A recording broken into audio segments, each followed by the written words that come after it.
Hi friends, అందరికీ నమస్కారం. ఈరోజు కథ చెలియా నేను చేరా ఎపిసోడ్ నెంబర్ 17. ఈ స్టోరీ మీకు నచ్చితే తప్పకుండా లైక్ చేసి మన ఛానల్ని సబ్స్క్రైబ్ చేసుకోండి. ఇక స్టోరీలోకి వెళ్దాం. చిచి, వెధవ సంత, ఎప్పుడు చూడు వెధవ ఏడుపు. పక్కోడు బాగుంటే చాలు కన్ను కొడుతుంది, కడుపు మంట. ఏం బ్రతుకురానిది. తిన్నింటికి అన్యాయం చేయాలని చూస్తావా? నువ్వు బాగుపడవు అంటూ నోటికొచ్చింది తిడుతూ బయటికొచ్చింది కాంతం. ఏ కాంతం, ఏంటి నీ మాటలు? ఎవరినంటున్నావో నీకు అర్థమవుతుందా అంటూ మండిపడ్డాడు రాజశేఖర్. అయ్యో, ఎందుకయ్య గారు మీరు కోపంగా అరుస్తున్నారు? నేను ఫోన్లో మాట్లాడుతున్నాను. మీరిక్కడున్నది నేను చూడలేదయ్యా. చూసుంటే మీ ముందు మాట్లాడతానా? మీ ఇంటి పనిదాన్ని నేను. నా దిగులంతా మా అల్లుడు గురించే. మా అల్లుడు ఎదవా. వాడికి బుద్ధి లేకుండా పోతుంది రోజు రోజుకి. వాడిని ఇల్లరికం తెచ్చుకొని వాడు ఏ పని పాట చేయకపోయినా మా ఇంటి బిడ్డలా చూసుకుంటుంటే వాడు మాత్రం మా వెనకే గోతులు తీస్తున్నాడు. మాకే అన్యాయం చేయాలని చూస్తున్నాడు. వాడిని తిడతా ఉన్నాను, చెప్పింది కాంతం భయంగా. నిజంగా తన అల్లుడిని తిడుతుందా లేక ఇండైరెక్ట్గా నన్నే అంటుందా అని ఒక్క క్షణం అనుకున్నాడు రాజశేఖర్ తనలో తానే.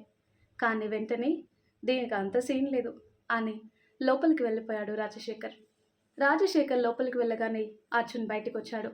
కాంతం, నువ్వు సూపర్. చెప్పింది చెప్పినట్టు ఎంత బాగా చెప్పావు అన్నాడు మెచ్చుకోలుగా.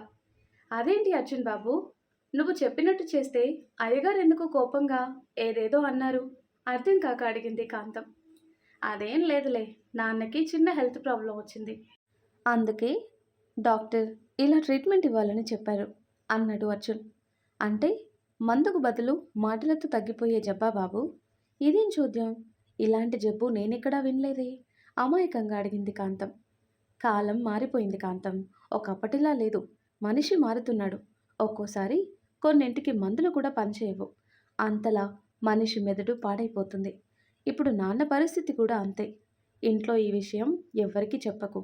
పాపం నాన్నకి ఇలాంటి జబ్బు వచ్చిందని తెలిస్తే అందరూ బాధపడతారు. ఈ విషయం నాకు తప్ప ఇంకెవరికీ తెలీదు. నువ్వు చెప్పకు కాంతం అన్నాడు అర్జున్. అయ్యో, నేనెందుకు చెప్తాను అర్జున్ బాబు? మీ నాయన ఆరోగ్యం బాగయ్యేంత వరకు నేనేం చేయాలో అది చెప్పండి చాలు. పెద్దయ్య గారి ఉప్పు తిన్నాను. ఆ అయ్య రుణం తీర్చుకోలేనిది. ఈరోజు నా ఇంట్లో వాళ్ళు కడుపు నిండా తింటున్నారు, నా బిడ్డలు చదువుకొని ప్రయోజకులు అయ్యారు అంటే దానికి కారణం పెద్దయ్య గారే. మరి ఆ అయ్య అల్లుడు బాగుండాలంటే నేనేం చేయాలో అది చేస్తాను. నేనెవరికీ ఈ విషయం చెప్పను. చెప్తే మీ అందరూ మీ నాయన ఆరోగ్యం గురించి బాధపడతారు కదా. నేను చెప్పను అర్జున్ బాబు, నువ్వేం చెప్తే అదే చేస్తా అని తన విశ్వాసం చూపించుకుంది కాంతం. సరే నువ్వెళ్ళు, ఇంకెక్కడా ఈ విషయం గురించి మాట్లాడకు అంటూ కాంతంని లోపలికి పంపించాడు అర్జున్. కాంతం లోపలికి వెళ్ళగానే పైనుంచి అంతా చూస్తున్న ప్రియ, అర్జున్ ఇకొచ్చేయి అని పిలిచింది. ప్రియ దగ్గరికి వెళ్ళగానే, ఏంటిది అర్జున్, మరి అలా కాంతంతో తిట్టిస్తావా మామయ్యని? పాపం కదా అంది ప్రియ ఒకంత బాధగా. పాపమా, ఏముంది ఇందులో ప్రియ? నాన్న బుద్ధి చెడిపోతుంది. ఆయన్ని ఇప్పుడే సరైన దారిలో పెట్టాలి. మామయ్య వాళ్ళు మంచి వాళ్ళు కనుక అర్థం చేసుకున్నారు. చూసావా ఈరోజు ఎంత పని చేశాడో? నందుని కూడా ఏదో ఒక రకంగా ఇబ్బంది పెట్టాలని చూస్తున్నాడు. ఇలా అయితే ఎలాగా అన్నాడు అర్జున్ బాధగా. ఊరుకో ప్లీజ్, ఫీల్ అవ్వకు.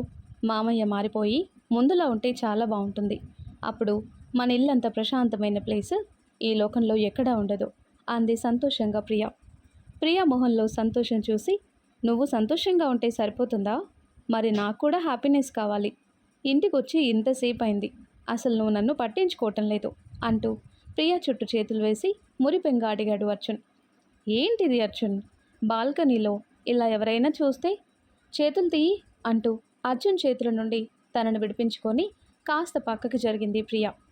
ఎవరు చూస్తారు మన వైపు? ఎవ్వరూ చూడరు. చూసినా ప్రాబ్లం ఏం లేదు. మనకేమన్నా పెళ్ళై 25 ఏళ్ళయిందా? ఈ మాత్రం చిలిపి పనులు కూడా లేకుంటే ఎలా? ఎవ్వరూ రారులే, మనల్నెవరూ చూడరు, చూసినా పట్టించుకోరు అంటూ ప్రియ చెయ్యి పట్టుకొని లోపలికి తీసుకెళ్లాడు అర్జున్. ఆ తర్వాత కట్ చేస్తే ఆదిత్య లగేజ్ ప్యాక్ చేసుకుంటాడు. ఎర్లీ మార్నింగ్ బయలుదేరాలి కనుక. కింద రాధిక మాటలు చెబుతూ ఉంది రాజారాం వాళ్ళకి. ఎంత బాగా రిసీవ్ చేసుకున్నారు అని. తను వెళ్ళినప్పటి నుంచి వచ్చే వరకు ప్రతి విషయాన్ని సంతోషంగా చెప్పింది రాధిక అందరికీ. ప్యాకింగ్ అంతా అయిపోయిన తర్వాత కిందికొచ్చాడు ఆదిత్య. రాధిక మాటలకి తను కూడా జాయిన్ అయ్యి, అవును తాతయ్య, నేనేమో అనుకున్నాను కానీ వాళ్ళు చాలా మంచివాళ్ళు. నేను ఆ రోజు అంతలా మాట్లాడినా కూడా నన్ను మాత్రం చాలా బాగా రిసీవ్ చేసుకున్నారు, బాగా మాట్లాడారు. మరీ ముఖ్యంగా తాతయ్య గారు జరిగినవేవి మనసులో పెట్టుకోలేదు, నన్ను అర్థం చేసుకున్నారంతా అని చెప్పాడు ఆదిత్య. అందరూ కలిసి భోజనం చేశారు. చాలా రోజులు మీతో పాటు ఉండి అలవాటైపోయింది. రేపు యుఎస్ వెళ్ళాక అమ్మ నాన్న నేను మాత్రమే ఉంటాం అన్నాడు ఆదిత్య కొంచెం డల్గా. పోనీ మీరు కూడా వచ్చి ఇక్కడే సెటిల్ అయిపోండి అంది తులసి. ఆదిత్య ఏమంటాడో అన్నట్టు ఆదిత్యని చూస్తూనే, నువ్వు చెప్పింది బాగానే ఉంది నానమ్మ, కానీ డాడ్ ఒప్పుకోవాలి కదా. ఎన్నో సంవత్సరాల కష్టం, అంత ఈజీగా బాగున్న కంపెనీస్ అన్నీ ఎవరికో హ్యాండ్ ఓవర్ చేయలేం కదా. బట్ ఈ విషయం నాన్నతో ఒకసారి నేను మాట్లాడతాను అన్నాడు ఆదిత్య. సరే, త్వరగా వెళ్ళి పడుకో, మళ్ళీ ఎర్లీ మార్నింగే కదా బయలుదేరాలి అని ఆదిత్యకి చెప్పి పంపించాడు రాజారాం. బెడ్ మీద కళ్ళు మూసుకొని పడుకున్న ఆదిత్యకి ఆ రోజు పొద్దున జరిగిన సంఘటన గుర్తుకొచ్చింది. లంగా ఓనిలో ముద్దబంతి పువ్వులా ముద్దుగా ఉన్న మానస రూపం కళ్ళ ముందు మెదిలింది. మానస గుర్తుకు రాగానే కాసేపు సంతోషం, మళ్ళీ అంతలోనే ఏదో బాధ. కనీసం వెళ్ళేటప్పుడు కూడా బయటికి రాలేదు, దూరంగానే ఉండిపోయింది అని అనుకున్నాడు. ఆదిత్య ఆలోచనలతోనే ఎప్పటికో నిద్రలోకి జారుకున్నాడు. ఆ తర్వాత కట్ చేస్తే, బాబుగారు పెద్దయ్య గారు పిలుస్తున్నారు అంటూ జై దగ్గరకు వచ్చి చెప్పాడు ఫణిభూషణ్ మనిషి. జై కోసం ఎదురు చూస్తున్న ఫణిభూషణ్ దగ్గరికి వెళ్ళాడు జై. కూర్చోండి అల్లుడు గారు, మీతో కాస్త మాట్లాడాలి అన్నాడు ఫణిభూషణ్. జై కూర్చోగానే, ఈ వారంలో మంచి ముహూర్తం ఉంది, ఇంట్లోనే నిశ్చితార్థం ఏర్పాటు చేశాను అంటూ శృతి అని పిలిచాడు ఫణిభూషణ్.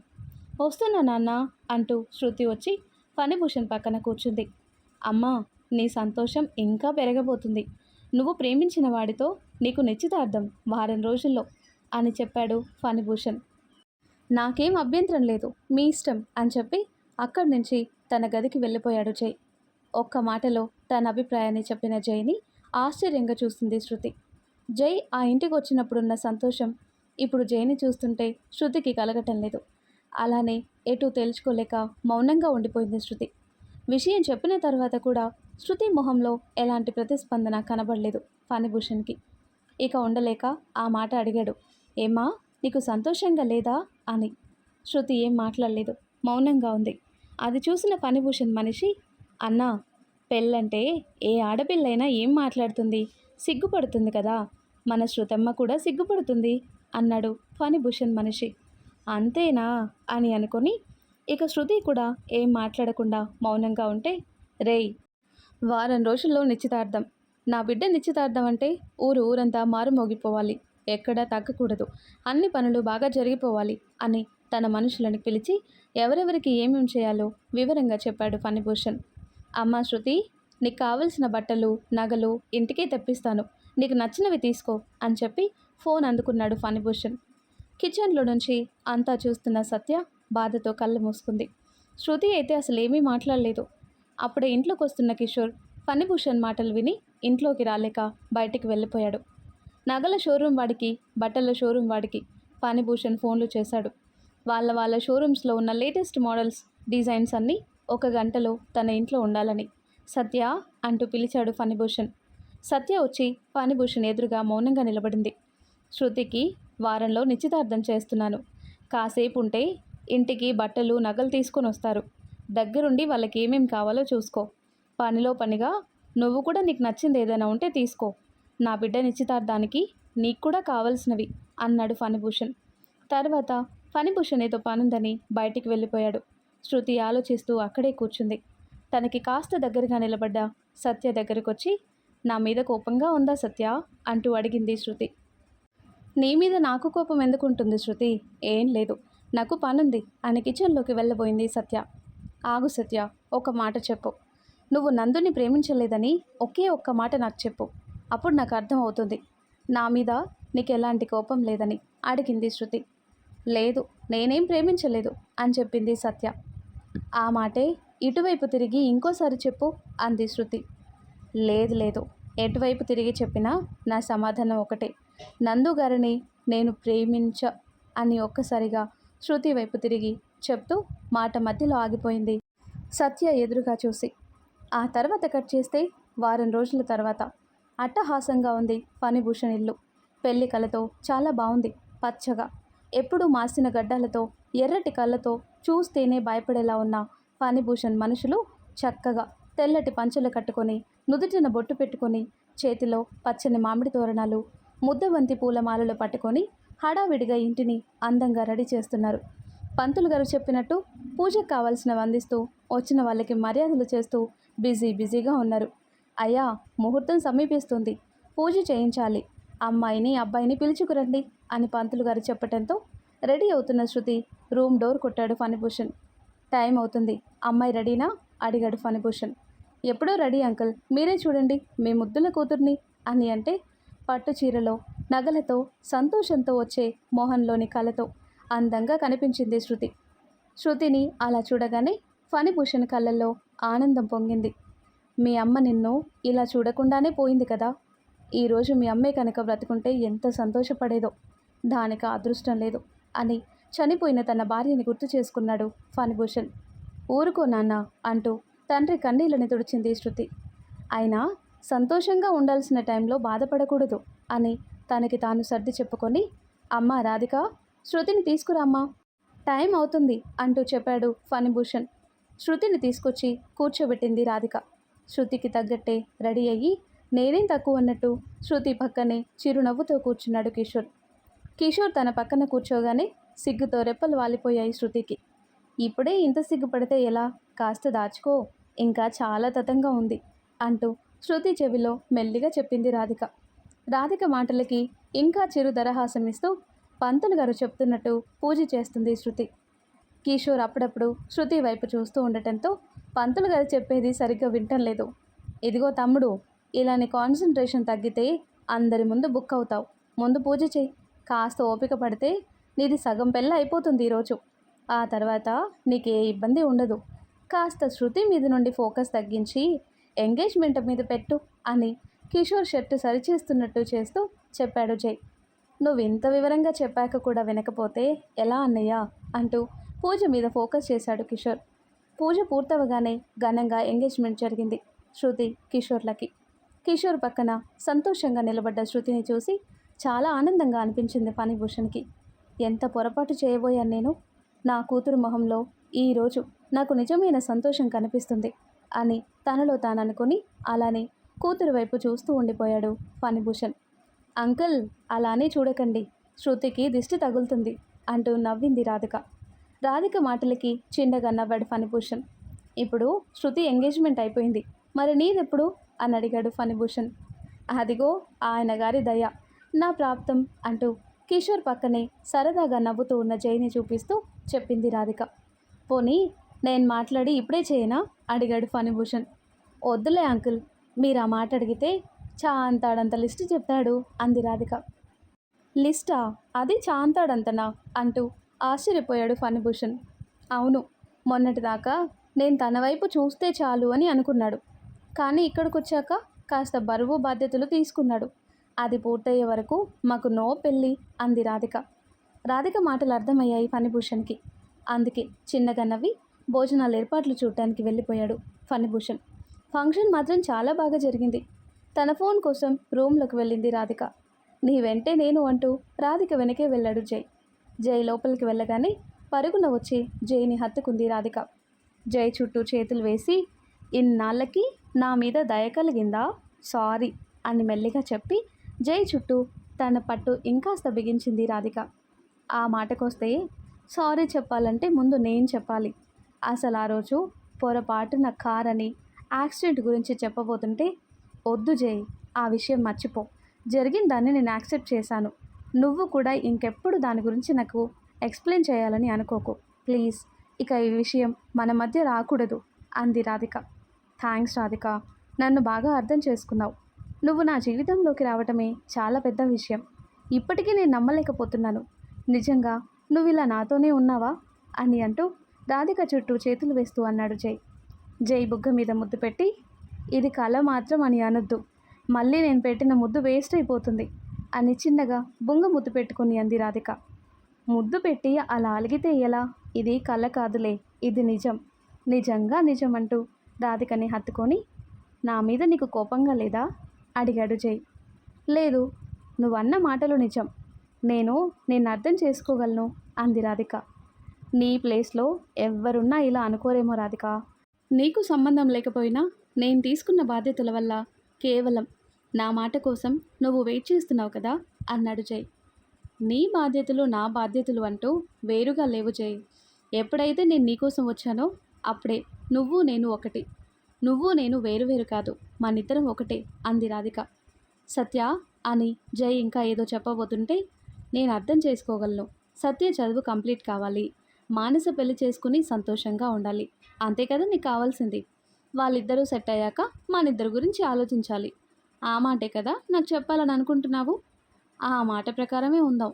సత్య మానస ఇద్దరూ సంతోషంగా ఉన్నప్పుడే మన కొత్త లైఫ్ స్టార్ట్ చేద్దాం. అంతవరకు నీకోసం నేను ఎదురు చూస్తూ ఉంటాను సంతోషంగానే చెప్పింది రాధిక జై భుజం మీద తల పెట్టుకొని. థ్యాంక్స్ అని జై చెప్పబోతుంటే, ఈ థ్యాంక్స్ నోటి మాటలా కాకుండా ఇంకోలా కూడా చెప్పొచ్చు, కొంచెం ఆలోచించు, నీకోసం వెయిట్ చేస్తున్నాను కదా అంది చిలిపిగా రాధిక. రాధిక ఉద్దేశం అర్థమైన జై నవ్వుకొని చిన్నగా రాధిక బుగ్గపై చిరుముద్దు పెట్టాడు. ఇది సత్య కోసం సరిపోతుంది, మరి మానస కోసం అంటూ ఇంకాస్త అల్లరిగా అడిగింది రాధిక. యూ అంటూ రాధిక ఇంకొక బుగ్గపై ముద్దు పెట్టాడు జై. ఇది మానస కోసం సరిపోతుంది, మరి నా కోసం ఏం లేదా అడిగింది రాధిక చిన్నగా. నీ కోసమా అని ఏదో ఆలోచిస్తున్నట్టు జై ఫోర్స్ పెట్టి, నీ కోసం పెట్టాలంటే వేరే ప్లేస్ ఉంది అంటూ రాధిక ఆధారాల వైపు చూశాడు జై. కమిట్ అవ్వమంటే కమిట్ అయిపోతాను అని రాధిక చెవిలో మెల్లిగా చెప్పాడు. ఆ మాటలకే చిగురుటాకులా వణికింది రాధిక. జై స్వరం తనకి దగ్గరగా హాయిగా వినిపిస్తుంటే కళ్ళు మూసుకొని జై శ్వాసని దగ్గరతనాన్ని ఫీల్ అవుతూ మైమరిచిపోయింది రాధిక. ఏంటే, ఏం మాట్లాడకుండా అలా ఉంటే నేనేమనుకోవాలి, చెప్పు, నీకు థ్యాంక్స్ చెప్పనా అన్నాడు జై మత్తుగా. ఇలా అడిగితే నేనే నీకు థ్యాంక్స్ చెప్తాను అంటూ జై బుగ్గపై చిరుముద్దిచ్చి అక్కడి నుండి క్షణకాలంలో తప్పించుకుపోయింది రాధిక. వెళ్తున్న రాధికని చూస్తూ వారం రోజుల క్రిందట జరిగింది గుర్తు చేసుకున్నాడు జై. నువ్వు నందుని ప్రేమించలేదు అని ఒక్క మాట చెప్పు అని శృతి అడగటంతో వెనక్కి తిరిగిన సత్య, నేను నందుని ప్రేమించలేదు అని గట్టిగా చెప్పాలనుకుని తనకి ఎదురుగా ఉన్న జైని చూసి ఒక్క క్షణం నోట మాట రాకుండా నిలబడిపోయింది.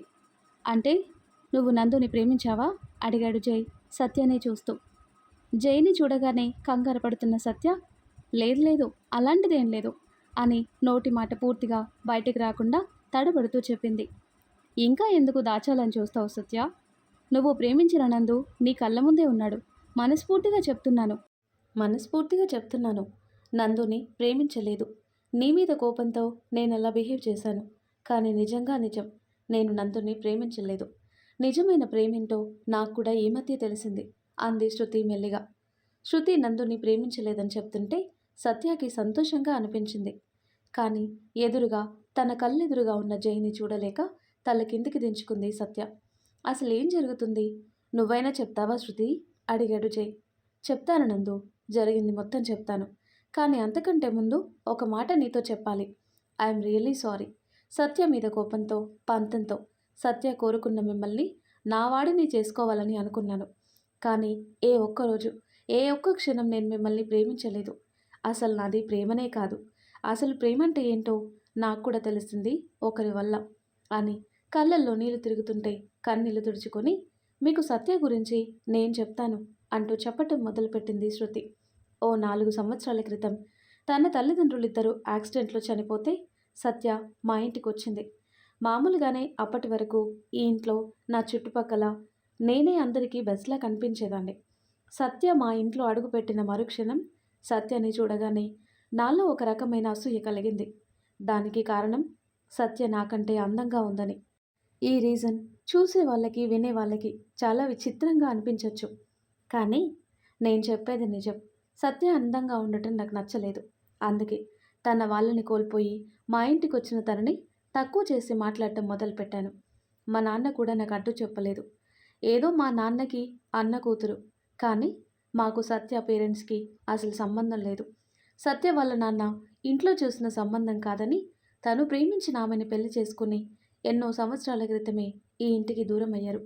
అదే అదునుగా భావించి మా ఇంట్లో తనని ఒక మనిషిలా చూడటం కూడా మానేశాను. తను చదువుకుంటాను అని మా నాన్నని అడిగితే, పోనీలే అన్న కూతురే కదా అనే బంధంతో ఒప్పుకున్నాడు. కానీ నేను అస్సలు ఒప్పుకోలేదు. కానీ మా నాన్న ఒప్పించాడు. నాతో పాటు ఒకే కాలేజ్లో జాయిన్ అయింది సత్య. కారణం, నాకు పెద్దగా చదువు మీద ఇంట్రెస్ట్ లేదు.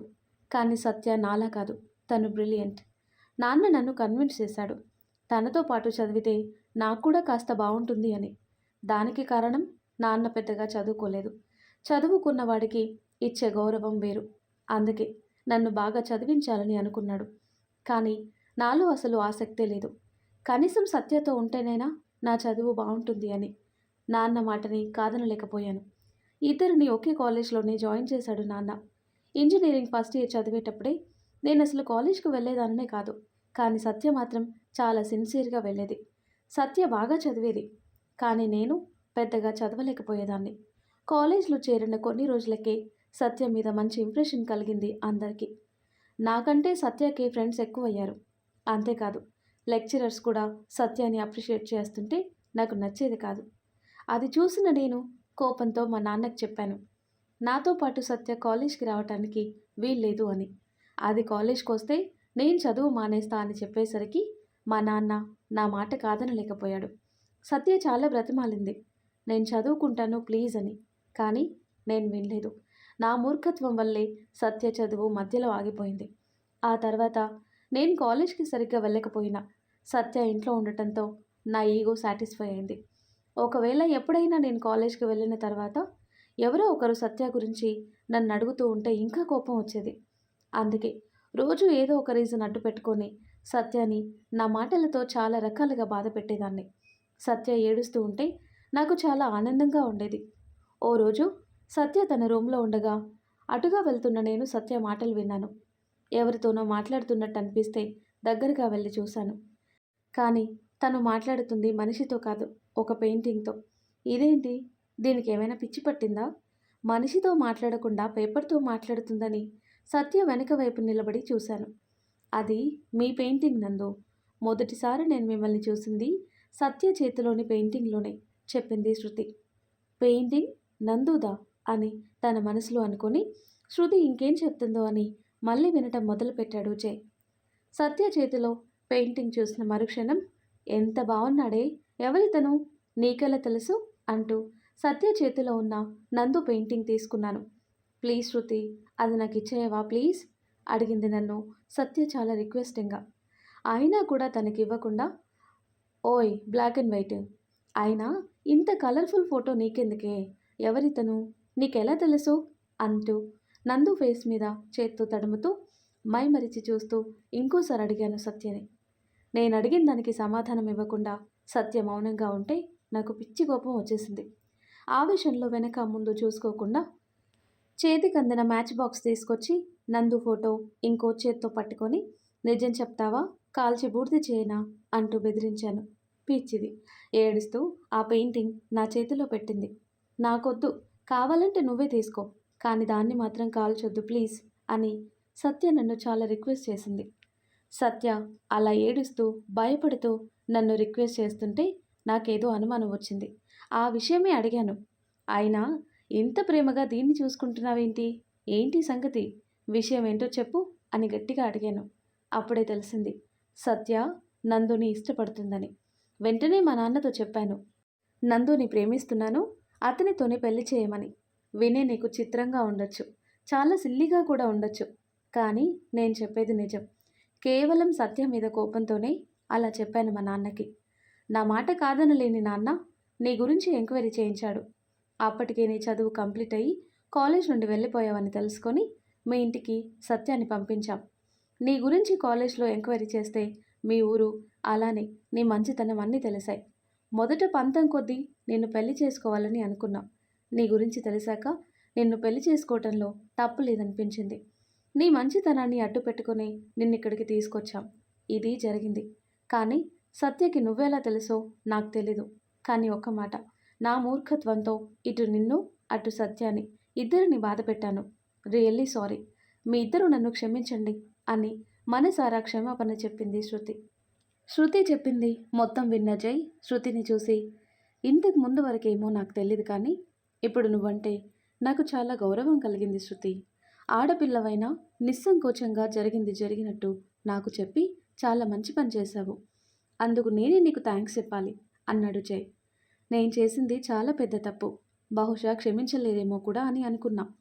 కానీ మంచి మనసుతో నన్ను అర్థం చేసుకున్నావు. అది చాలు నందు నాకు. నిజంగా చెప్తున్నాను. నేను మిమ్మల్ని ఎప్పుడూ ప్రేమించలేదు. సత్యానే మిమ్మల్ని ప్రేమించింది. మా నాన్నతో నేను మాట్లాడతాను. మీరిక ఇక్కడి నుండి వెళ్ళిపోవచ్చు. కానీ వెళ్ళే ముందు ఒక్కసారి సత్య గురించి కూడా ఆలోచించండి అని చెప్పింది శృతి.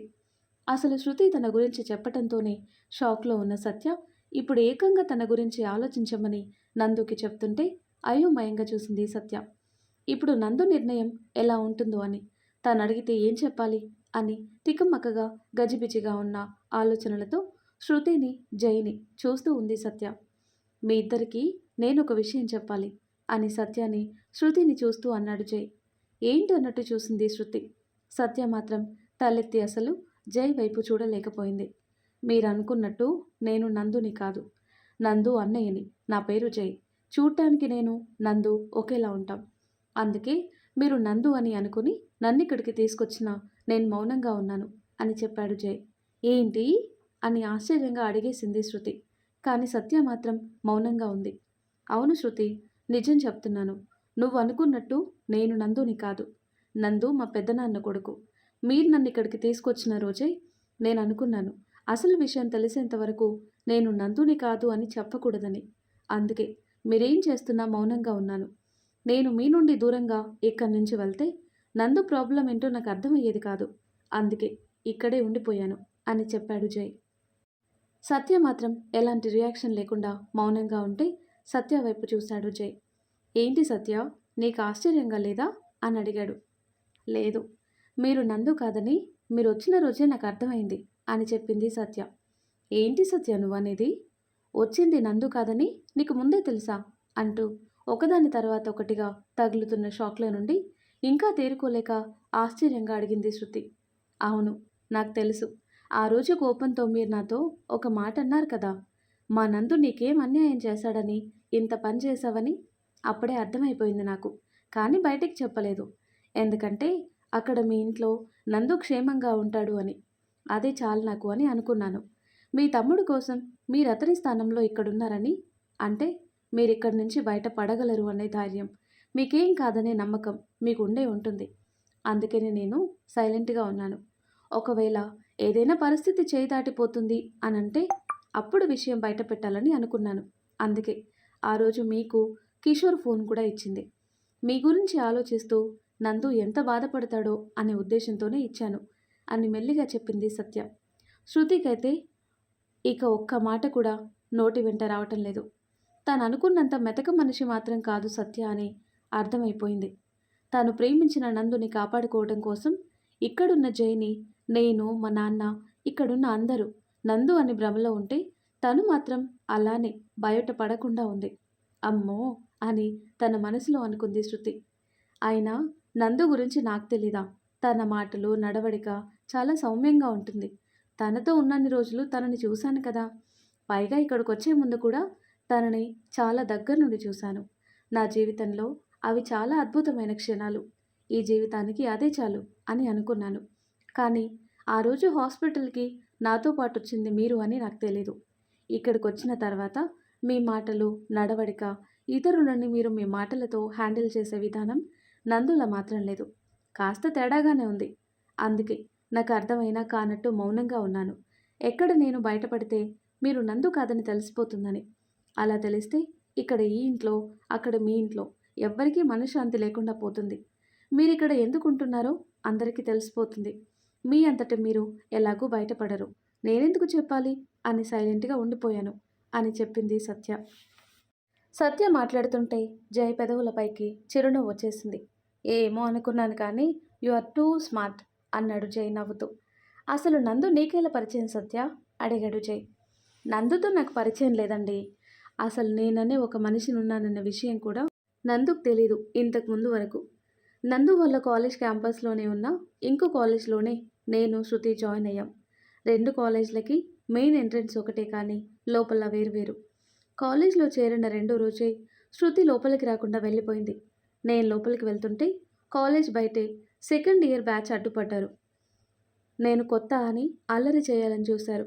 కానీ కరెక్ట్‌గా ఆ టైంకి నందు వచ్చాడు. నా పరిస్థితి అర్థం చేసుకుని, "ఓయ్ మరదలు పిల్ల! ఎంత కోపం ఉంటే మాత్రం నా మీద అలిగి వచ్చేస్తావా? నేనొచ్చే వరకు కూడా నా కోసం వెయిట్ చేయవా?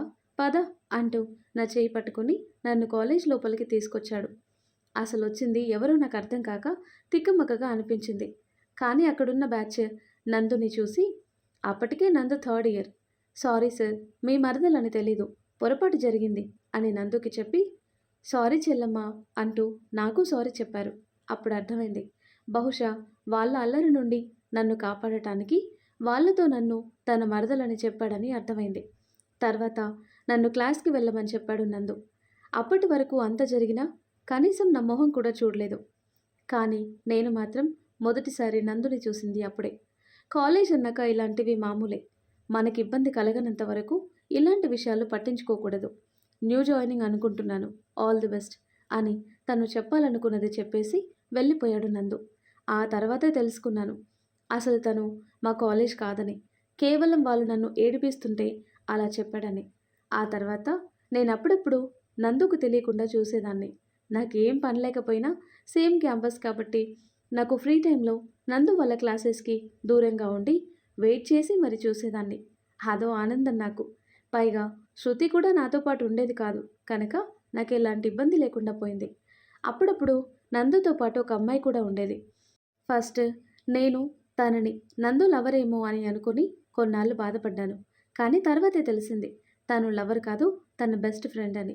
ఎందుకో ఆ క్షణం నాకు చాలా సంతోషంగా అనిపించింది. అప్పటి నుండి కాలేజ్‌కి వెళ్ళటం మానుకునే వరకు ఎన్నోసార్లు నందుకి తెలియకుండా తనని చూసేదాన్ని. అతని మీద ఏదో ఆరాధన అంతే చెప్పింది సత్య. సత్య చెప్తున్నంతసేపు జై, శృతి ఏం మాట్లాడలేదు. ఇద్దరూ మౌనంగా విన్నారు. ఆ తర్వాత శృతి జై వైపు తిరిగి, "ఇప్పుడు చెప్పండి జై, ఏం చేద్దాం? మా నాన్న నుంచి మీకెలాంటి సమస్య రాదు. దానికి నాది హామీ" అని రూమ్‌లోకి వెళ్ళి జై మొబైల్‌ని తీసుకొనొచ్చి జై చేతికి ఇచ్చింది శృతి. అప్పుడే అక్కడికొచ్చిన ఫణిభూషణ్ విషయం పూర్తిగా వినకపోయినా కాస్త అర్థమైనట్టు, "ఏం మాట్లాడుతున్నావో నీకు అర్థమవుతుందా శృతి? ఇతను నందు కాదా? జైనా?" అని శృతిని చూస్తూ, "నీకు నువ్వు కోరుకున్నావనే కదా ఇతన్ని తీసుకొనొచ్చి ఇంట్లో ఉంచింది. వారంలో నిశ్చితార్థమని నేను పనులు కూడా మొదలు పెట్టుకున్నాను. కానీ ఇప్పుడు నీ మనసు మారిందా? ఒకప్పుడు కావాలనుకున్న తనని ఇప్పుడెందుకు వద్దనుకుంటున్నావు?" అడిగాడు ఫణిభూషణ్. "నన్ను క్షమించండి నాన్న. నా మీద ప్రేమతో మీరింతవరకు చేశారు.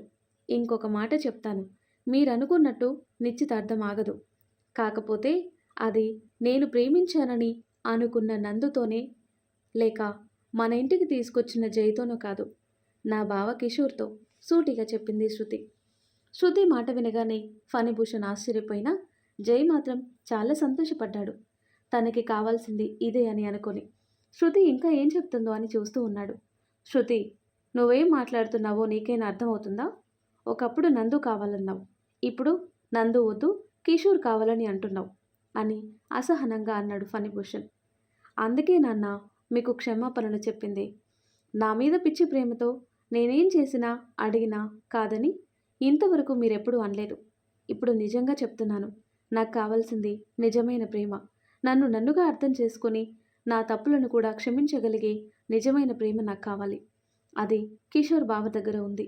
ఆ విషయం కూడా నాకు ఈ మధ్య తెలిసింది" అంటూ ఆ రోజు తను కళ్ళు తిరిగి పడిపోవటానికి ముందు ఆ తర్వాత జరిగిన సంఘటనల్ని గుర్తు చేసుకుంటూ చెప్పింది శృతి. "ఆ రోజు నేను కూడా స్పృహలో లేకుండా అలా పడిపోతే కిషోర్ బావ ఎంత బాధపడ్డాడో నాకు తెలుసు. అతను చేసే ప్రతి చర్యకి నాకు కాస్త మెలకువ వస్తుంది. నన్ను చూసి ఏడుస్తూ ఉన్నాడు. 'శృతి, ఏమైంది నీకు? నీకేమైనా అయితే నేను బ్రతకలేను' అని తనలో చెప్పుకుంటున్నట్టు బయటికి చెప్పేశాడు. అలాంటి పరిస్థితుల్లో నాకు అతని ప్రేమ అర్థమైంది. నాలో ఉన్న అహంకారం, సత్యం మీద ఉన్న కోపం, కిషోర్ మీద ప్రేమని నేను తెలుసుకోలేకుండా చేశాయి. ఆ రోజు కిషోర్ నా కోసం పడిన తపన చూసి అంతకంటే కావాల్సిందేముంది అని అనిపించింది. ఒక మనిషి సంతోషంగా బ్రతకటానికి ప్రేమతో పాటు కాస్త డబ్బు కూడా అవసరం. డబ్బుకి మన దగ్గర కొదవలేదు. నాకు కావాల్సింది ప్రేమ. అది సత్య మీద కోపంతో సత్య కోరుకున్న నందుని పెళ్లి చేసుకోవటంలో లేదు. అలా చేసుకున్నా నందుకు నా మీద ప్రేమ కలుగుతుందా? కలగదు కదా. అలాగే పంతం కొద్దీ నందుని పెళ్లి చేసుకున్నా నేను ఆ తర్వాత కాస్త పంతం తగ్గాక నందుని ప్రేమించగలనా? ప్రేమించలేను కదా. అందుకే అర్థం చేసుకున్నాను. పెద్దవాళ్ళు ఒక మాట అంటారు కదా నాన్న, మనం ప్రేమించిన వాళ్ళకంటే మనల్ని ప్రేమించిన వాళ్ళతో మన జీవితం బాగుంటుందని. అప్పుడే నిర్ణయం తీసుకున్నాను. నా మొండితనాన్ని, పెంకితనాన్ని, అల్లరిని, పొగరుని అన్నింటినీ భరించగలిగేవాడు కిషోర్ బావ మాత్రమే. అందుకే బావకి నేను నచ్చితే నాకు బావతో పెళ్లి చేయండి. జీవితంలో ఇంకే కోరిక మిమ్మల్ని అడగను నాన్న అని తను చెప్పాలనుకున్న మాటలు సూటిగా చెప్పింది శృతి. శృతి అలా మాట్లాడుతుంటే ఇంకేం మాట్లాడలేకపోయాడు ఫణిభూషణ్. ఆలోచనలో పడ్డాడు. శృతికి తెలిసే చేస్తుందా? ఏమీ తెలియక అర్థం కాని పరిస్థితుల్లో అయోమయంగా తన మనసు మార్చుకుందా అని అర్థం కాలేదు. అప్పుడే అక్కడికొచ్చాడు కిషోర్. అసలేం జరుగుతుందో తనకి తెలియకపోయినా మౌనంగా ఉంటే అందరిని చూసి ఏమైంది అంటూ అడిగాడు కిషోర్. శృతి ఒక్క క్షణం కూడా ఆలస్యం చేయకుండా కిషోర్ దగ్గరికి వెళ్ళి బావా అని పిలిచింది. అసలు తననెప్పుడు మనిషిలాగా కూడా చూడని శృతి ఏకంగా వరుస పెట్టి పిలుస్తుంటే ఆశ్చర్యంగా అనిపించింది కిషోర్కి. అలా ఆశ్చర్యం నుండి తేరుకునే లోపే నన్ను పెళ్లి చేసుకుంటావా బావా అని అడిగేసింది శృతి కిషోర్ని. అసలే కాస్త కన్ఫ్యూజన్లో ఉన్న కిషోర్ ఏకంగా శృతి తనని పెళ్లి చేసుకుంటావా అని అడగటంతో ఒక్క క్షణం ఏదో ఉద్వేగభరితంగా మారిపోయాడు. శృతి అడుగుతున్నా కిషోర్ ఏం మాట్లాడకుండా అలా ఫ్రీజ్ స్టేటస్లో ఉంటే అది చూసిన శృతి, నేనంటే ఇష్టం లేదా బావా? ఆ రోజు చెప్పావు కదా, నా ప్రాణం అడ్డేసైనా నిన్ను కాపాడుకుంటానని. అది ప్రేమ అని నేను అనుకుంటున్నాను. నీ మనసులో మాటేంటో బయటపెట్టు. నిజంగా చెప్తున్నాను, నాకు నువ్వంటే ఇష్టం అని చెప్పింది శృతి. శృతి మాటలు వింటుంటే కిషోర్కి తికమక్కగా ఉంది. ఆనందంతో ఉక్కిరిబిక్కిరైపోయాడు. కానీ ఒక్క మాట కూడా నోటి వెంట రాలేదు. నేను మొండిదాన్ని, చాలా పొగరుదాన్ని. అయినా కూడా నువ్వు నన్నుగా ఇష్టపడ్డావు. అదే చాలు బావా నాకు. నీ మనసులో నా మీద ఇష్టం ఉందని నాకు తెలుసు. నువ్వొక్క మాట చెప్పు, ఇక్కడ అందరి జీవితాలు సెట్ అయిపోతాయి. ప్లీజ్ బావా అంటూ శృతి కిషోర్ చేతులు పట్టుకొని అడిగింది. కిషోర్కి మాటలు రాలేదు. కళ్ళ వెంట కన్నీళ్ళొచ్చేశాయి. తన మనసులో మాట బయటకు చెప్పాలనుకుని వెంటనే చెప్పలేక ఫణిభూషణ్ వైపు చూశాడు కిషోర్. ఆయన ఏమనుకుంటాడు అని. కిషోర్ మొహం చూడగానే అర్థమైపోయింది ఫణిభూషణ్కి. కిషోర్ కూడా శృతిని ఇష్టపడుతున్నాడు అని. కానీ ఎందుకో బయటకు చెప్పలేకపోతున్నాడు. బహుశా నేనంటే భయం వలనేమో అని తన మనసులో అనుకొని కిషోర్కి దగ్గరగా వచ్చి, చెప్పు కిషోర్, నీ మనసులో ఏముందో చెప్పు. శృతి అయితే నువ్వంటే ఇష్టమని నాతో డైరెక్ట్గా చెప్పేసింది. ఇక నీ మనసులో మాట కూడా వింటే బాగుంటుంది అని అడిగాడు ఫణిభూషణ్. తనకు అర్థమైపోయింది కూతురు ముందు తన మాట చెల్లదని. కూతురు సంతోషం కంటే తనకేది ముఖ్యం కాదు కనుక శృతి కనుక ఒకవేళ కిషోర్ని నిజంగానే కోరుకుంటే కిషోర్కిచ్చి పెళ్లి చేయాలని ఫిక్స్ అయిపోయాడు శృతి మీద పిచ్చి ప్రేమతో ఫణిభూషణ్. నన్ను క్షమించండి మావయ్య. శృతి అంటే నాకు చాలా ఇష్టం. కానీ అందుకు అర్హత నాకు లేదని నేను మౌనంగా ఉన్నాను. కానీ నోరు తెరిచి ఎప్పుడు నేను శృతికి నువ్వంటే నాకు ఇష్టం, నేను నిన్ను ప్రేమిస్తున్నాను అని ఎదుటపడి చెప్పలేదు అని ఒక్క క్షణం ఆగి, కాదు చెప్పాను, కానీ ఆ రోజు తన స్పృహలో లేదు అని అనుకుని ఏమైపోతుందో అన్న భయంతో నా మనసులో మాట చెప్పాను తప్ప ఈ ఇంటి అల్లుడినైపోయి మీ ఆస్తంతా అనుభవించాలని మాత్రం కాదు అని తన మనసులో ఉన్నదున్నట్టు చెప్పాడు కిషోర్. ఫణిభూషణ్ జై దగ్గరగా వచ్చి, నన్ను క్షమించు బాబు. నా కూతురు కోసం నేను నిన్ను చాలా ఇబ్బంది పెట్టాను. అసలు ఇలాంటి పరిస్థితి ఏ తండ్రికి రాకూడదు. కానీ ఇప్పుడు మిమ్మల్ని అడుగుతున్నాను, నన్ను నా కూతుర్ని క్షమిస్తావా అడిగాడు ఫణిభూషణ్. క్షమించను, క్షమించలేను కూడా. ఒకవేళ నీ కూతురు కనుక కిషోర్ని ఇష్టపడకుండా ఉండుంటే అప్పుడు నా పరిస్థితి ఏంటి? అంటే మీకు ఇష్టమైతే మీ ఇంట్లో ఉండాలి, ఇష్టం లేకపోతే బయటికి వెళ్ళాలి. అప్పుడు నా స్థానంలోకి ఇంకొకరు రావచ్చు. ఏంటండి ఇది? మీకు జీవితం అంటే ఆటలుగా ఉందా అంటూ గంభీరంగా అన్నాడు జై. అది అని ఫణిభూషణ్ ఇంకా ఏదో చెప్పేలోగానే జై నవ్వుతూ, ఏదో సరదాగా అన్నాను. నిజంగా శృతి నిర్ణయం చాలా బాగుంది. తన జీవితంలో ఇక నిజమైన ప్రేమకి కొదవలేదు. కిషోర్ లాంటి మంచివాడు తను భర్తగా రావటం శృతి అదృష్టం అన్నాడు జై. జై మాటలకి రిలాక్స్ అయ్యారు ఫణిభూషణ్, శృతి ఇద్దరు. వెంటనే జై ఫణిభూషణ్ని చూస్తూ, మీరు నాకు ఓ సహాయం చేయాలి అని అన్నాడు. తప్పకుండా. నేను మీ విషయంలో చేసిన తప్పుకి ప్రాయశ్చిత్తంగా ఏం చేయమన్నా చేస్తాను. అని చెప్పాడు ఫణిభూషణ్. ఇక మీదట సత్య బాధ్యత నాది. సత్యాన్ని నాతో పాటు మా ఇంటికి పంపించండి అడిగాడు జై. జై మాటకి సత్య షాక్ అయింది. ఇప్పుడు నేనెలా అని అనుకుంటూ సత్య దగ్గరికి వచ్చాడు జై. నీకు మాకు మధ్య ఉన్న బంధం ఏంటో, అది ఎలాంటిదో నాకు అనవసరం. నిన్ను సంతోషంగా చూడాలని మాత్రం అనుకున్నాను. ఇప్పుడే చెప్తున్నాను సత్య, ఒకవేళ నందుకి కనుక నువ్వంటే ఇష్టం అనంటే ఖచ్చితంగా నందుతో నీ జీవితం ముడిపడిపోతుంది. కానీ నేను ముందు మాటివ్వలేను. ఎందుకంటే నువ్వు నందును ప్రేమించావు, కానీ నందు నిన్ను ప్రేమించగలడో లేదో తన మనసులో ఏముందో నాకు తెలీదు.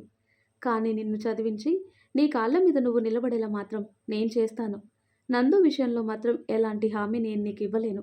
ఎందుకంటే బలవంతంగా ఒకరి జీవితంలోకి ఇంకొకరిని మనం తీసుకురాలేము. అలా తీసుకొచ్చినా కూడా ఆ బంధం ఎక్కువ రోజులు నిలబడదు. నీ విషయంలో కాలమే సమాధానం చెప్పాలి అన్నాడు జై. అలా ఆ రోజు సత్య బాధ్యత జై తీసుకున్నాడు. అలానే కిషోర్ శృతుల ఎంగేజ్మెంట్ డేట్ ఫిక్స్ చేశాడు ఫణిభూషణ్. వెంటనే జై నందుకి ఫోన్ చేశాడు. జై ఫోన్ కోసం ఎదురు చూస్తున్న నందు ఆనందంతో వెంటనే హాల్లోకి వచ్చి అందరిని గట్టిగా పిలిచి స్పీకర్ ఆన్ చేశాడు. జై మాట్లాడుతూ ఉంటే అందరూ చాలా హ్యాపీగా ఫీల్ అయ్యారు. అందరికంటే ముందు పద్మ వచ్చి ఫోన్ దగ్గర ఎలా ఉన్నావు నాన్న అంటూ మొదలుపెట్టింది. ఒక్కొక్కరుగా అందరూ జైతో మాట్లాడారు. అప్పుడే తెలిసింది రాధిక, ఆదిత్య ఇద్దరు వచ్చి వెళ్ళారని. రాధిక నీకోసమే ఎదురు చూస్తుంది నాన్న, ఒకసారి తనతో మాట్లాడు అని చెప్పాడు రాజేంద్ర.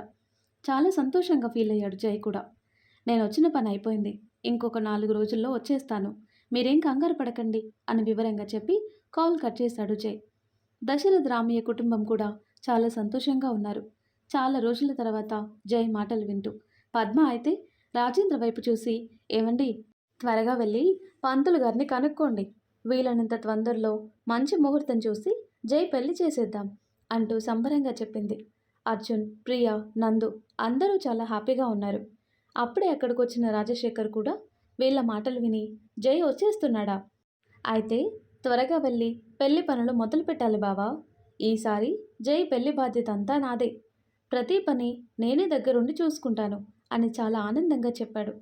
కానీ తన మనసులో మాత్రం జై పెళ్లిలో రాజారాంని ఇంప్రెస్ చేసి ఆదిత్యాని తన అల్లుడిగా చేసుకోవాలని ప్లాన్ మనసులో వేసుకుంటూ చెప్పాడు రాజశేఖర్.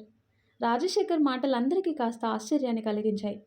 మొన్నటి వరకు జైతో రాధిక పెళ్లి జరగకూడదని గట్టిగా కోరుకున్న మనిషి ఉన్నట్టుండి వాళ్ళ పెళ్లి బాధ్యత కూడా తీసుకుంటాను అని అంటున్నందుకు కానీ ఎవరూ అంత సీరియస్గా తీసుకోలేదు. జై వాళ్ళతో మాట్లాడిన సంతోషంలో అదేమీ పట్టించుకోలేదు.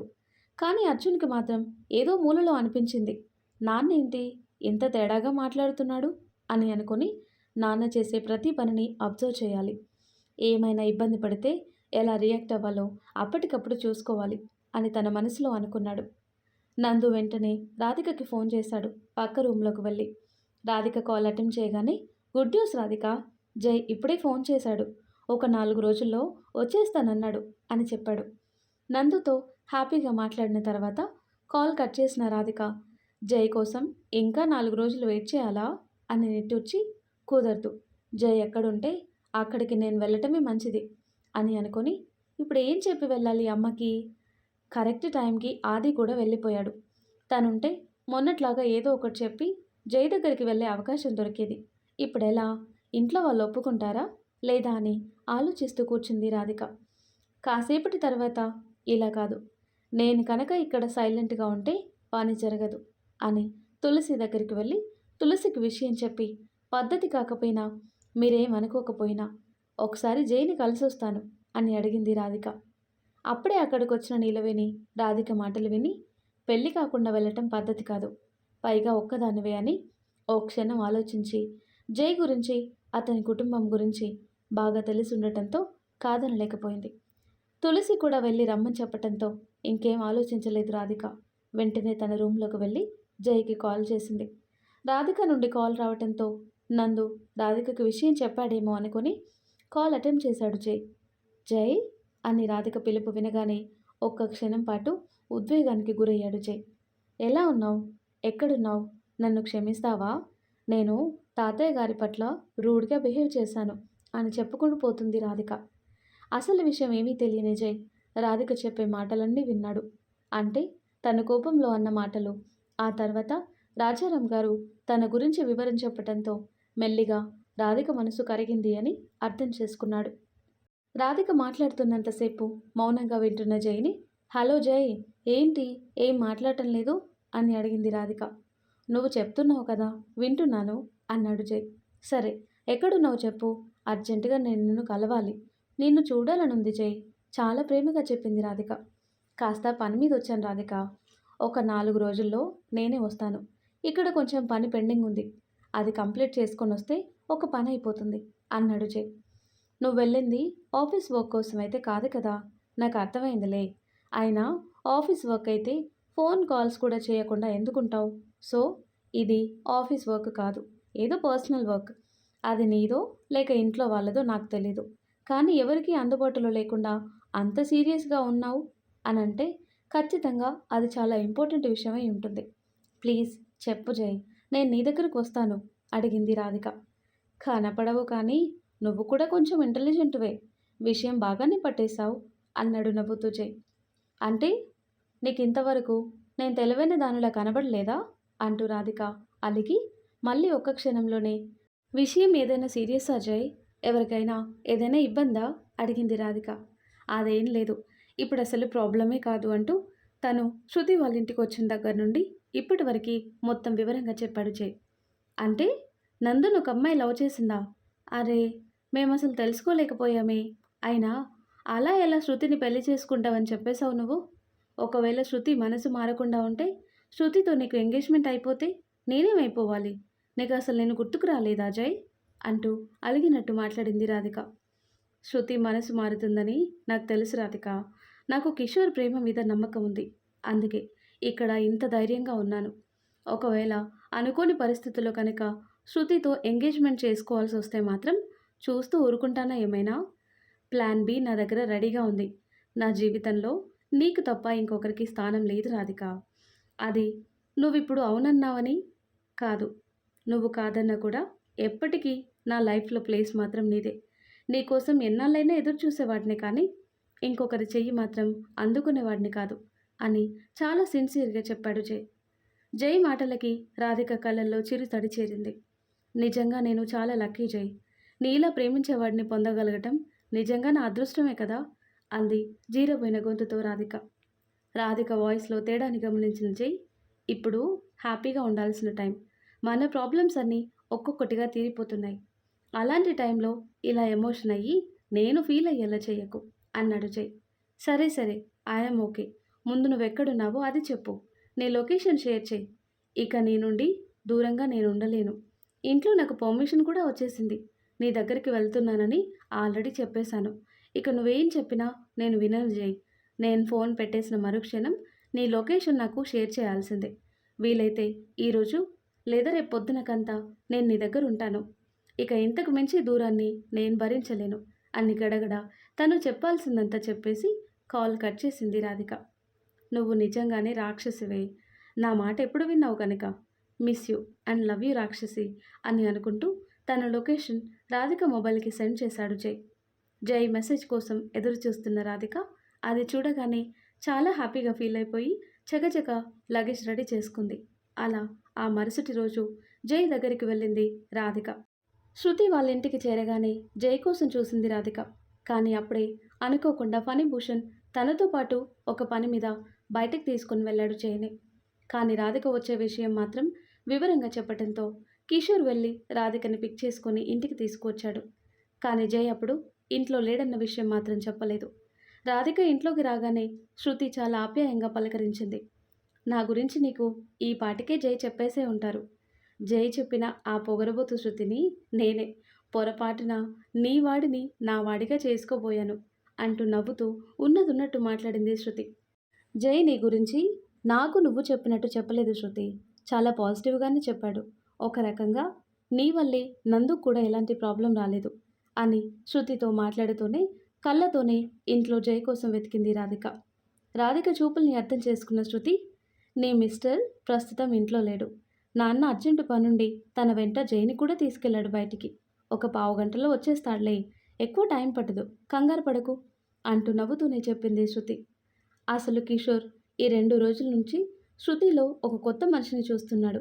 శృతిని చూస్తుంటే, తన మాటలు వింటుంటే ఒకప్పటి పొగరు లేదు, అహంకారమూ లేదు. చాలా నార్మల్‌గా ఒక సాదాసీదా అమ్మాయిలా మాట్లాడుతూ ఉంది. తను శృతిలో ఏం కోరుకున్నాడో అలానే ఇప్పుడు చూస్తున్నాడు. అలా కిషోర్ మాత్రం మాట్లాడుతున్న శృతిని చూస్తూ మైమరిచిపోతున్నాడు. అది చూసిన రాధిక మీ ఇద్దరి మధ్యలో నేనెందుకు అనుకుంటూ అప్పటికే శృతి చూపించిన రూమ్‌లోకి వెళ్ళింది. కాసేపు రెస్ట్ తీసుకుంటానని. రాధిక రూమ్‌లోకి వెళ్ళగానే తన కోసం కాఫీ తీసుకొని రూమ్‌లోకి వెళ్ళింది సత్య. లోపలికి రావచ్చా అని గుమ్మం ముందే నిలబడి అడిగింది సత్య రాధికని. రాధిక చిరునవ్వుతో బదులిచ్చింది సత్యకి. సత్య రాధిక దగ్గరికి వెళ్ళి కాఫీ ఇచ్చి, నా పేరు సత్య, నేను అని ఇంకా వివరం చెప్తుండగానే, నీ గురించి అంతా నాకు జై చెప్పాడు. ఆ క్యాంపస్లో నేను నిన్నొక్కసారి కూడా చూడలేదు సత్య. చూస్తుంటే ఎప్పుడో నీ గురించి నందుకి చెప్పేసేదాన్ని అంటూ నవ్వింది రాధిక. సత్య చిన్నగా నవ్వింది కానీ ఇంకేం మాట్లాడలేకపోయింది. అవును, నేనొచ్చి ఇంతసేపైనా నువ్వు కనపడలేదు, ఎక్కడికెళ్ళావు? చూస్తుంటే ఇప్పుడే వస్తున్నట్టున్నావు అంటూ అడిగింది రాధిక. మీరు వస్తున్నారని జై చెప్పారు, అందుకని తోటలోకి వెళ్ళి గోరింటాకు తెచ్చాను, సాయంత్రం గోరింటాకు పెట్టుకుంటారని చెప్పింది సత్య. రాధికకు వెంటనే ఆ రోజు అర్జున్ పెళ్ళిలో జరిగిన విషయం గుర్తొచ్చింది. ఈ గోరింటాకు పెట్టుకో, నీ చేతులకి చాలా బాగుంటుంది, అదంటే నాకు చాలా ఇష్టమని చెప్పాడు కదా జై. కానీ ఆ రోజు మానస జైల మధ్య నేనెందుకని అనుకొని జైని దూరం పెట్టాలని తనని బాధపెడుతూ నేను బాధపడుతూ వెంటనే కడిగేసుకున్నాను. కానీ ఈసారి అలా చేయకూడదు. బాగా పెట్టుకొని ఎర్రగా పండిన తర్వాత ఒకసారి జైకి చూపించాలి, తను చాలా సంతోషపడిపోతాడు అని తన మనసులో అనుకుంది రాధిక. జరిగింది గుర్తు చేసుకుంటున్న రాధికని కదిపింది సత్య. ఏం ఆలోచిస్తున్నావు అని. అదేం లేదు అని సత్య రాధిక ఇద్దరు మాటల్లో పడ్డారు. రాత్రి భోజనాల టైంకి వచ్చారు ఫణిభూషణ్, జై. అప్పటికే జై కోసం ఎదురు చూస్తున్న రాధిక జైని చూడగానే పిచ్చి సంతోషంలో మునిగిపోయింది. ఎప్పుడెప్పుడు తన దగ్గరికి వెళ్ళాలా అని అనుకుంది. కానీ చుట్టూ అంతమందిని చూసి కాస్త బెరుగ్గా అనిపించి మౌనంగా ఉండిపోయింది. రాధికని ఫణిభూషణ్కి పరిచయం చేశాడు జై. ఓ, నువ్వేనా అమ్మా రాధిక అంటే? పొద్దుటి నుంచి నీ గురించి చెప్తూనే ఉన్నాడు జై. ఈ పాటికి నువ్వు వచ్చేస్తుంటావని అనుకుంటూ చెప్పాడు ఫణిభూషణ్. భోజనం చేశాక గోరింటాకు పెట్టుకోవాలని సత్య, శృతి, రాధిక కూర్చున్నారు. అప్పుడే అక్కడికి వచ్చిన కిషోర్ సత్య గోరింటాకు పెడుతుంటే నవ్వుతూ మాట్లాడుతున్న శృతిని చూశాడు. రేపొక్కరోజు ఓపిక పట్టు, ఎల్లుండే మీ నిశ్చితార్థం, ఆ తర్వాత తనవి తీర చూసుకుందువు గాని ఇప్పటి నుండి అలా చూడకు, పాపం శృతి నీ చూపులకే కరిగిపోతుంది అన్నాడు జై చిన్నగా కిషోర్ పక్కనే చేరి. అది అది నేను అంటూ ఏదో చెప్పాలనుకుని ఇంకేం చెప్పలేక జైకి దొరికిపోయేసరికి సిగ్గుపడిపోయాడు కిషోర్. అబ్బో, మగాళ్ళు సిగ్గుపడుతుంటే చాలా బాగుంటుంది కదా అని సత్య శృతికి మాత్రమే వినబడేటట్టు చిన్నగా చెప్పింది రాధిక. ఎదురుగా జై, కిషోర్ ఇద్దరు ఏదో మాట్లాడుకుంటుంటే అంతలోనే శృతికి పెట్టడం అయిపోవటంతో సత్య రాధిక వైపు తిరిగింది. నీకు కూడా పెట్టనా అని. మా ఇద్దరికి నువ్వు పెట్టేస్తే మరి నీకెవరు పెడతారు సత్య అంది రాధిక. అంటే నాకు అలవాటే, ఇప్పుడు లెఫ్ట్ హ్యాండ్కి పెట్టుకుంటాను, రేపు రైట్ హ్యాండ్కి పెట్టుకుంటానులే, ఇబ్బంది ఏం లేదు చెప్పింది సత్య. అదేం కుదరదు, ఈరోజు నీ 2 చేతులకి చక్కగా నేను పెడతాను గోరింటాకు అని గోరింటాకు గిన్నె తీసుకొని రాధిక సత్య చేతులకు పెట్టేసింది. నేను రేపు పెట్టుకుంటా అని రాధిక చెప్తుండగానే అప్పటికే బాగా లేట్ అవ్వటంతో అమ్మాయిలు కాస్త రెస్ట్ తీసుకోండమ్మా అని ఫణిభూషణ్ మాటలు విని ఎక్కడ వాళ్ళక్కడ సర్దుకున్నారు. రాధిక గెస్ట్ రూమ్లోకి వెళ్తుంటే సత్య నువ్వు నాతో పాటు రా అని శృతిని సత్యాన్ని తీసుకుని వెళ్ళిపోయింది. కిషోర్ జై కూడా వాళ్ళ రూమ్లోకి వెళ్ళిపోయారు. ఆ తర్వాత 2 రోజుల్లో శృతి కిషోర్ల నిశ్చితార్థం చాలా ఘనంగా జరిగింది. కానీ అంతవరకు జై రాధికలు కళ్ళతోనే మాట్లాడుకున్నారు కానీ ఒకరికి ఒకరు దగ్గరగా ఉండలేకపోయారు. కారణం నిశ్చితార్థం హడావిడితో పాటు ఇంటి నిండా బంధువులు, ఫణిభూషణ్ మనుషులు ఏదో ఒక పని మీద తిరుగుతూనే ఉన్నారు. ఆ రోజు నిశ్చితార్థం అవ్వగానే రాధిక జైలుకి కాస్త ప్రైవసీ దొరికింది. ఇది జరిగింది. అదే రోజు రాత్రి రాధికకి నిద్ర పట్టక బెడ్ మీద అటు ఇటు కదులుతూ పడుకుంది కళ్ళు మూసుకొని. కాసేపటికి చేతికి ఎవరి చెయ్యో తగలటంతో కళ్ళు తెరిచింది. ఎదురుగా జై రాధిక చేయి పట్టుకొని రాధికనే చూస్తూ ఉన్నాడు. జై అంటూ ఆనందంగా జైని హత్తుకుంది రాధిక. మరి ఆ తర్వాత ఏం జరుగుతుందో నెక్స్ట్ వీడియోలో తెలుసుకుందాం. ఎంతో ఇంట్రెస్టింగ్గా ఉండే ఈ స్టోరీ నెక్స్ట్ పార్ట్స్ కోసం ఈ వీడియో లైక్ చేసి మన ఛానల్ని తప్పకుండా సబ్స్క్రైబ్ చేయండి. Thanks for watching.